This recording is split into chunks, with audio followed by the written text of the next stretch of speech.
কলকাতার তারকা অভিনেত্রী শ্রীময়ী চট্টরাজ কয়েকদিন আগে জনপ্রিয় অভিনেতা কাঞ্চন মল্লিকের সঙ্গে সম্পর্কের গুঞ্জনে নতুন মাত্রা দিয়েছেন তিনি। কাঞ্চনের সঙ্গে ঘনিষ্ঠ ছবি শেয়ার করেছেন, আবার অভিনেতার পার্টিতে বিশেষ অতিথি হিসেবেও হাজির হন।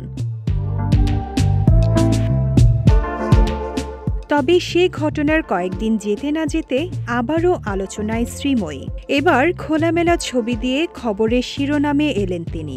ইনস্টাগ্রামে অভিনেত্রী একটি ছবি শেয়ার করেন, যেখানে তিনি ভেজা শরীরে বসে আছেন বাথটাবে, তার পরনে কেবল অন্তর্বাস। এদিকে ওই ছবির সঙ্গে অভিনেত্রী লিখেন, আরও সাহসী হও, নিজের মতো হয়ে ওঠো। এরপর থেকে প্রশ্ন উঠছে, নিজেকে আলোচনায় রাখতেই কি এমন ছবি দিচ্ছেন? জবাবে শ্রীময়ী বলেন, না চাইলেও তাকে নিয়ে চর্চা হবে।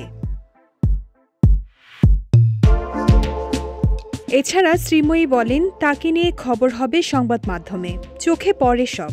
আগে খারাপ লাগতো, এখন মানিয়ে নিয়েছেন। নিজেকে বোঝান, অকারণে চর্চায় থেকে বিনোদন জোগাতে পারলে মন্দ কি?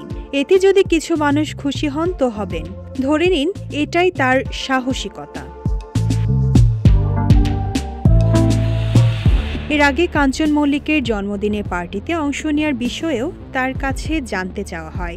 যেই পার্টিতে কাঞ্চনের স্ত্রী পিঙ্কি পর্যন্ত ছিলেন না, সেখানে শ্রীময়ী কিভাবে হাজির হলেন?